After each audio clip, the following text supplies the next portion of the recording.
Are you married to an addict or alcoholic? Or are you in a committed relationship with one? Me too. Join me, Anonymously Bex, on my journey of self-discovery. I will guide you through a myriad of topics designed to illuminate a path towards your own awakening. Addiction is a family disease. Everyone in its orbit is profoundly affected. Subscribe to our podcast to help me, Anonymously Bex, continue to provide tailored content to the unwitting lives of addicts and alcoholics. And now for this week's article. Welcome. Today's article is called The Weight of Impossible Decisions. Today I'd like to talk about just how hard many of the decisions that we, the unwitting wives of addicts and alcoholics, are faced with. Now, before we dive in, here's my two-pronged disclaimer. Number one, I am not a mental health professional. I am merely an unwitting wife, someone who keenly observed my husband's mental ability and health degrade over a period of time. Number two, the challenges that we broach in this article will only arise if you, the unwitting wife in your own household, are dedicated to getting yourself better. With that, let's dive in. My first fumble. I very clearly remember being faced with my first impossible decision on this path, being married to someone who was actively engaging in secret spirits, secretive intoxication. My husband had just moved us across the country back to his hometown. We had just moved into our home, and I was tirelessly working on getting both my toddler and myself grounded in a new community, a new program. It was the summertime, and my husband came home one day with liters of alcohol. I remind you, he was meant to be sober.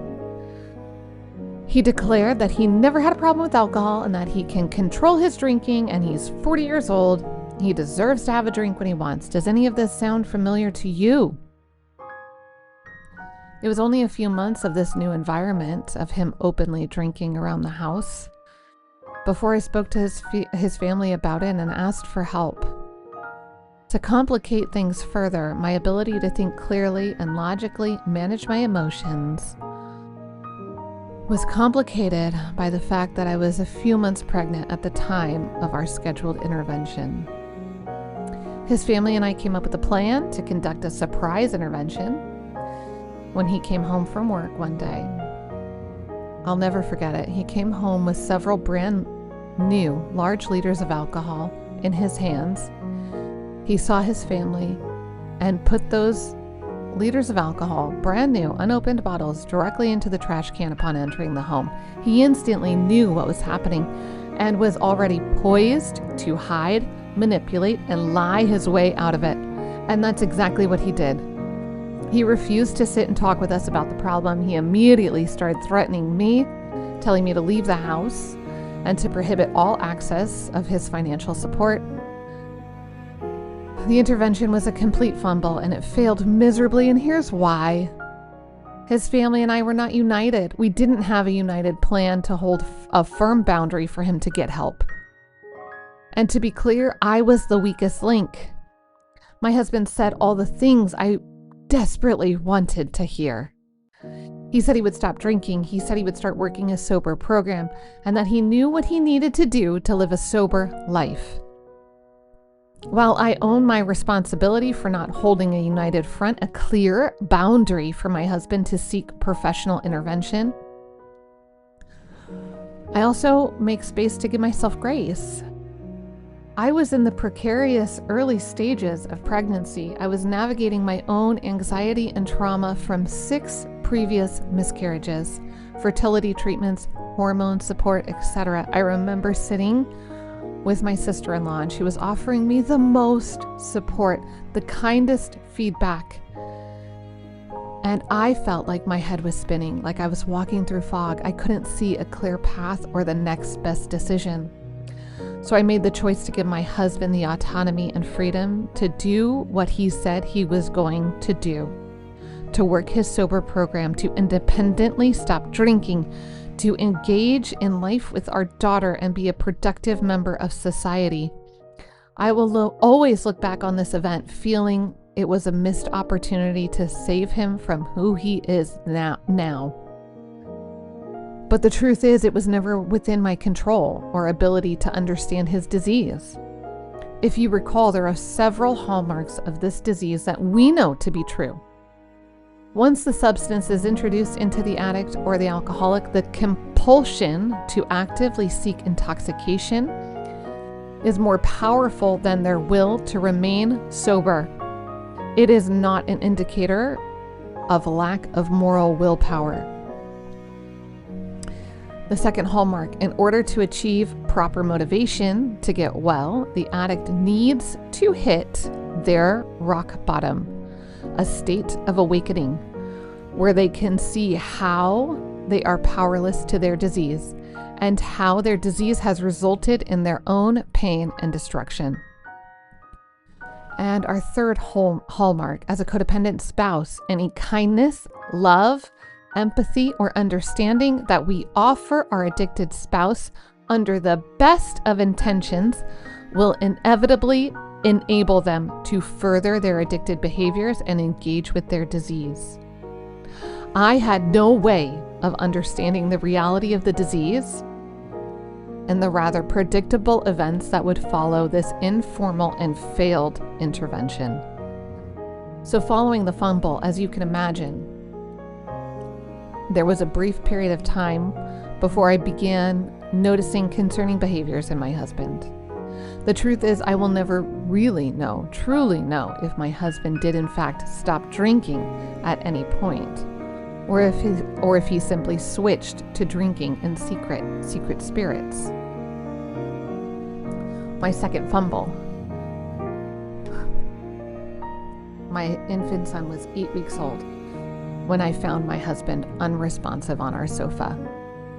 I thought he simply fell asleep while I was feeding our young children their early dinner. After all, we did have a newborn in the home. But when I was unable to wake him, I called for emergency services to come help. I took my children upstairs while the emergency services team revived my husband. Ultimately, they used two Narcan doses to revive him. My husband claimed that he misused his prescribed Suboxone, resulting in this incident. I wish I could say this is when I realized that he was using drugs and alcohol in secret. Unfortunately, I believed his fabrication, and he was already talking about attending a psychedelic wellness retreat in a number of weeks, which I believed would sort out whatever was going on with him. This will forever be my second failed opportunity to impose a healthier household environment for my children. I give myself grace knowing that I was caring for a newborn and a toddler full-time independently. I was in my own survival mode. I expected my 40-year-old husband to be capable of caring for himself while I did everything else. Everything else. So following the fumble, the day after this event, Child Protective Services showed up on my doorstep. I was informed that my husband was now under investigation, that this investigation was automatically triggered due to the age of my newborn. My husband, being the high-functioning addict that he is, was able to demonstrate and convince the social worker assigned to our case that he was sober, working his program, and that this non-fatal overdose, let's call it what it was, this event, was a freak accident, an isolated incident. After a number of weeks, my husband's investigation and case was closed with no formal restrictions or consequences imposed. I still carry shame that my husband was the center of a child protection investigation. I am actively trying to reframe that, knowing that the investigation was in the best interest of my children, but I still feel like I failed them at this time. My third fumble, on the heels of this non-fatal overdose, call it what it was. Don't call it the lies that he says it was. I had this belief that my husband's concerning behaviors were a result of his addiction choices when he was an adolescent. It sounds so naive now, having a better understanding of how the disease works. I believed my husband was heading towards a serious psychiatric diagnosis. He became very paranoid. He believed he was being tracked and that there were black ops contractors living in our walls for the sole purpose of watching him. So I contacted a very prestigious psychiatrist. I booked a family appointment where I could get his advice on how to navigate this, how to convince my husband that he needed professional intervention. In that appointment, the doctor told me two things that, again, I will never forget. To get the children out of the house, that this behavior is unpredictable and poses a danger to me and the kids. To take the kids away and only return after he went to a treatment program and went to see this psychiatrist for an evaluation in person. This doctor already knew immediately that I was in the eye of a storm, living through an active relapse. My third fumble, my third failed opportunity to insist my husband seek help is defined by what happens next. I took my children to my parents' house. We stayed there for about 2 weeks before my husband called and agreed to go to a wellness program, still not admitting that he was actively using drugs or drinking, and see the psychiatrist I found for him. I returned home after this phone call. I desperately wanted to snap my fingers and have my beautiful life return to normal, to be out of this fractured environment. He went for his psychiatric appointment within 2 weeks approximately of my return. He claimed that this psychiatrist was a quack and refused to continue treatment with this specific physician. He went through this period of booking the wellness retreat. What he chose was a 3-day psychiatric retreat, a 3-day psychedelic retreat of his choice. Then, when faced with the check-in date, he would scramble to reschedule it. He would claim that he couldn't possibly miss a single afternoon of work to dedicate to this task.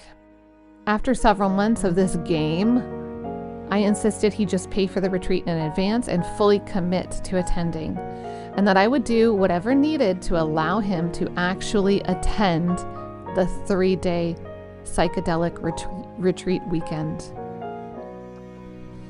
It was in pursuit of attending this retreat when his behaviors became undeniable. He took himself on an epic bender the night before his flight to the retreat.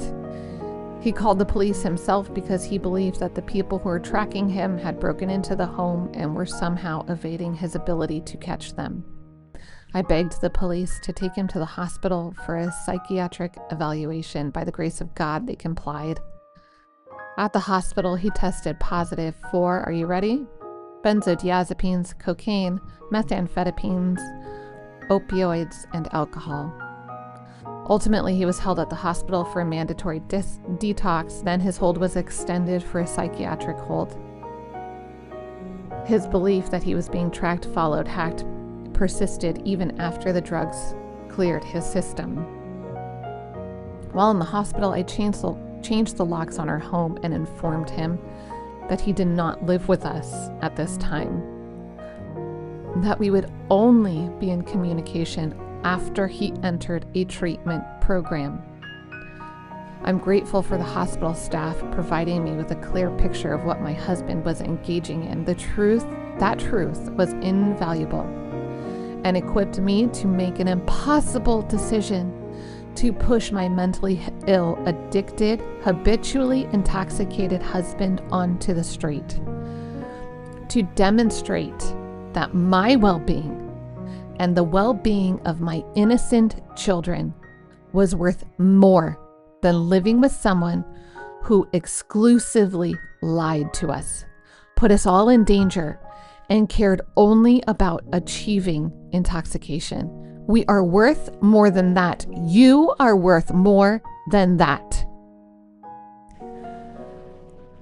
The obvious question and corresponding guilt. I often find myself asking what I believe is an obvious question, that most people might have after hearing the truth of my household. Are you ready?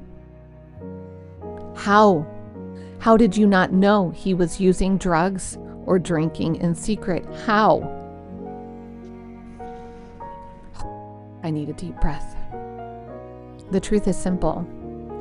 I was very sheltered before I met him. I had never been around anyone who used drugs. I had no idea what that looked like. I have never used drugs. Additionally, I grew up in a household where my parents intentionally abstained from alcohol until I was in high school. I had never seen them drink anything more than a single glass of wine on the very rare occasion.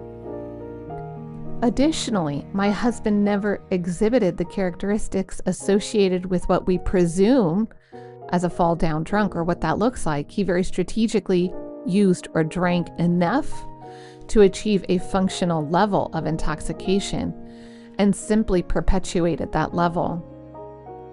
The 3 fumbles above were the times where his disease was presenting in an elevated state. I had no possible understanding that following each fumble, he merely returned to his strategic intoxication practices.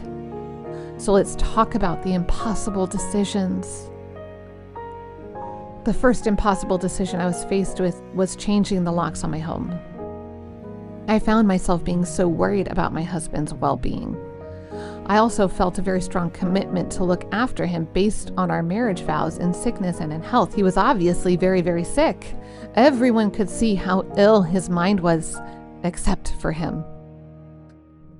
Ultimately, changing the locks on the doors was the best possible decision for me and the kids.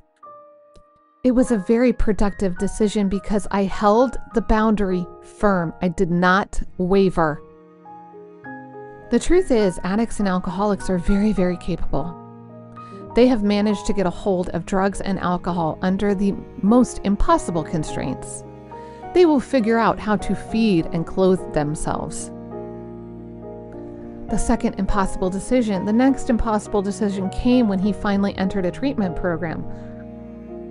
I had told him that we would be in communication after he entered rehab. So now that he was in rehab, I had set an expectation that I would pick up the relationship and that he would have access to my children.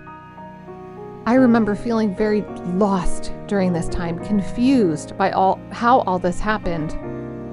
The truth is, I did not want to be in communication with him. The weeks of silence that the kids and I had leading up to his check into rehab were filled with peace and bliss. I was riding a wave of relief, and I didn't want to reintroduce him to our world, but I felt a deep sense of commitment to him.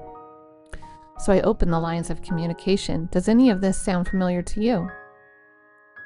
From rehab, he went to a sober living community to continue to work on getting better. During this time, we attended couples therapy, and I reintroduced him to my children's lives. Everything seemed to be going well for some time. Then he started showing signs of intoxication, and here comes the next impossible decision.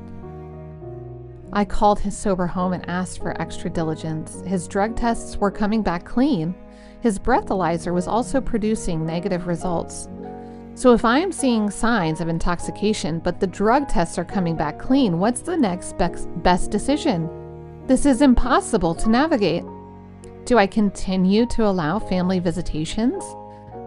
The truth is, I did continue to schedule family visitations. The times where he seemed intoxicated, I simply suspended the visitation by finding some excuse other than what it was. Oh, the baby needs a nap. We have to go. I was still engaging in codependent behavior, still walking on eggshells and keeping the peace, still allowing my husband to actively live in his delusion that he was functioning and hiding his intoxication. It was a number of weeks before he experienced his second non-fatal overdose. He was found unresponsive on the bathroom floor at his sober living home. He later admitted that he got high the very day he left rehab and checked into the sober home. The very day and he tested and his blood, and he was producing clean drug tests. So he had managed to produce clean drug panels for 6 months, all the while managing to engage with his disease. The next impossible decision, I was faced with having to decide if it was appropriate or necessary to go visit him in the hospital while he was being medically detoxed. Ultimately, I decided that it was inappropriate for me to go visit him given the landscape of his choices. If the doctors were predicting that his body would not survive the relapse, the overdose, only then would I go visit him. Compounding impossible decisions. Compounding impossible decisions only followed this last event. It became clear that there is no instance where I can have this person in my life in a healthy way. He only brings heartbreak and destruction. And while I recognize that he is the victim of his disease, I need to protect myself from both him and his disease. On the heels of that realization, I have struggled with the existential question of if he should be allowed in my children's lives. Personally, I only see him bringing pain and trauma to their world. My motherly instinct is to keep him away. However, I'm told that research suggests that having a relationship with their father is a positive experience, and that a judge would dictate that he have some level of access to the children while he is producing clean drug panels. So how can I create an environment shrouded by a sphere of safety around my young, innocent babies? The choice I'm making right now is to use the legal system to impose structure and accountability. I obtained a lawyer who is helping me dictate appropriate boundaries that will be monitored and managed by the court system, relieving me of that responsibility and further insulating myself from this person's destruction. My husband has been actively seeking a divorce, which I honestly view as a gift. He believes he is well enough to make this life-altering decision. So great, let's get a divorce, let's do it. But in this process, know this: I will be looking to the courts to dictate that while we are divorcing, that doesn't mean that you are free from your fiduciary commitment to me and my children. I will be asking the courts to protect me in every way, financially, physically, emotionally, psychologically. As this process unfolds, I'm sure I will gain a better and deeper understanding of how to navigate this well. Until then, can you relate to my fumbles? Are you living in community with an active addict or alcoholic? Are you desperate to identify ways to improve upon your last fumble? What impossible decisions have you been faced with? How have you chosen to navigate? Can you identify ways to improve upon the choices that you have made? Until next time, anonymously, Bex.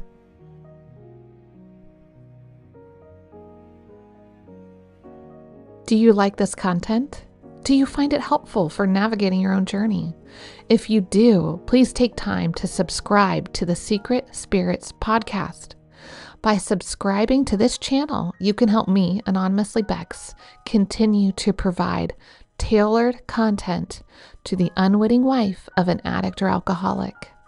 If you have comments, suggestions, or are open to sharing your own experience being bound to an addict or alcoholic, email me today, admin@secretspirits.com. Do you need one-on-one support in this time of need? Book a consultation with me, Anonymously Bex, or join our membership program where you can begin to build your own support system. Visit our website, secretspirits.com. Subscribe to our channels, Secret Spirits, to get more from Secret Spirits today.